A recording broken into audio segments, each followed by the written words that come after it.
जर लवकरात लवकर ह्या लोकांनी त्यांच्या त्या कमेंट चुकीच्या पद्धतीने केलेल्या नाही माघार घेतल्या तर मला SP सावकार धाव घेऊन मला न्याय मागावा लागेल. मी इथंच राहणार आहे. माझा जन्म इथंच झाला आहे, माझा मृत्यू बी इथंच होणार आहे. माझे आजोबा पंजाबापासून आमचे 150 वर्ष राहिले इथे आहेत.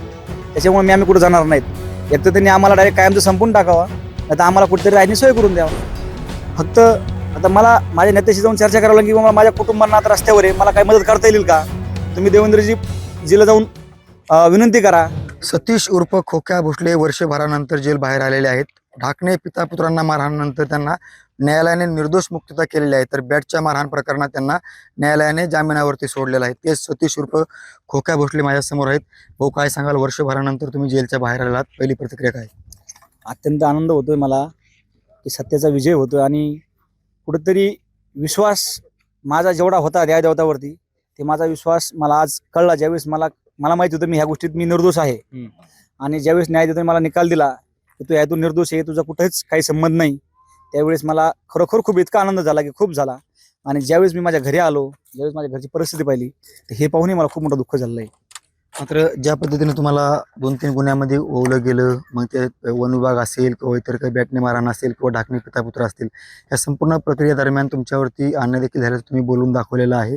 विशेषतः पाहायला गेलं तर संतोष देशमुख हत्या प्रकरणामध्ये सूर्यदासांनी आवाज उठवला आणि तुम्ही त्यांचे कार्यकर्ते आहात आणि तुमचं भोसले आडनाव असल्यामुळे देखील काही लोकांनी जाणीवपूर्वक तुम्हाला टार्गेट केल्याचं तुम्ही देखील बोलून दाखवलेलं आहे.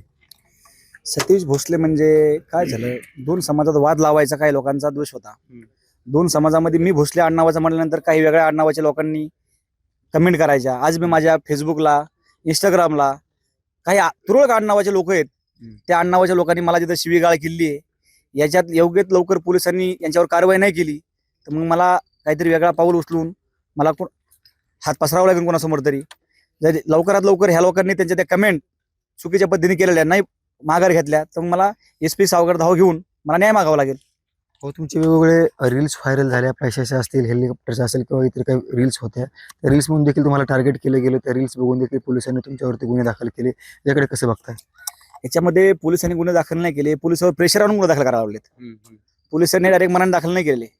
ह्या पोलीस कर्मचारी डिपार्टमेंटवर ठराविक जिल्ह्यातल्या काही नेत्यांनी, बाहेरच्या नेत्यांनी, पुढाऱ्यांनी, इथल्या गावगुंडांनी मिळून पोलिसांवर प्रेशर आणलं आणि माझ्यावर जाणीवपूर्वक खोटे गुन्हे दाखल केले. ज्या ठिकाणी तुम्ही उभा आहात त्या ठिकाणी ग्लास हाऊस होतं, तुम्ही ते ग्लास हाऊस स्वप्न म्हणून पाहिलेलं होतं, ते बांधलेलं होतं. मात्र वन विभागाने ते पाडलेलं आहे. इथून पुढचं तुमची नेमकी दिशा कशी असणार आहे, काय तुमचं राहणं वगैरे काय कसं असणार आहे? नाही, मी इथंच राहणार आहे. माझा जन्म इथंच झाला आहे, माझा मृत्यू बी इथंच होणार आहे. माझे आजोबा पंजाबापासून आमचे 150 वर्ष राहिले इथे आहेत. त्याच्यामुळे आम्ही कुठे जाणार नाहीत.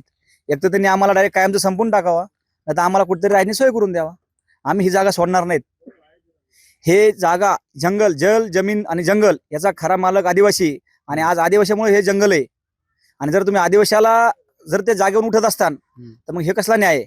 मागू आम्ही वर कोणाकडे न्याय जाऊन देवेंद्रजीकडून हात जोडू, साहेब आम्हाला काहीतरी न्याय द्या. मात्र भाऊ, तुमची आता जामीन झालेली आहे किंवा तुम्हाला एका प्रकरणामध्ये निर्दोष सोडलेला आहे. तुम्ही ज्यांचे समर्थक आहात, सूर्यदास अण्णा यांच्यासोबत काही फोनवरनं बोलणं झालेलं आहे का? त्यांच्यासोबत काही भेटणार आहात का तुम्ही जाऊन त्यांना? आतापर्यंत माझं काही बोलणं झालेलं नाहीये. फक्त आता मला माझ्या नेत्याशी जाऊन चर्चा करावं लागेल की माझ्या कुटुंबांना आता रस्त्यावर आहे, मला काय मदत करता येईल का?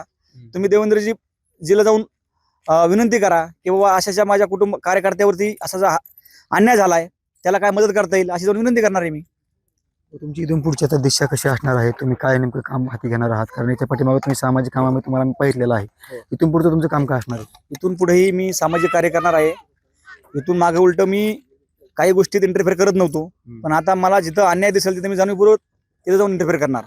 मी ना कधी अन्याय सहन करणार आहे ना मी कोणावर अन्याय करणार आहे. ज्यांनी तुम्हाला जाणीवपूर्वक टार्गेट केलं त्यांना तुमचं सांगणं काय असणार आहे? ज्यांनी टार्गेट केलं त्यांना भगवान बघन, मी काय बघू त्यांना. नक्कीच होते सतीश उर्फ खोक्या भोसले वर्षभरानंतर ते बाहेर आलेले आहेत आणि सत्याचा विजय झालाय असं त्यांनी सांगितलेलं आहे. मुंबई तकसाठी योगेश काशी, शिरूर, कासार, बीड.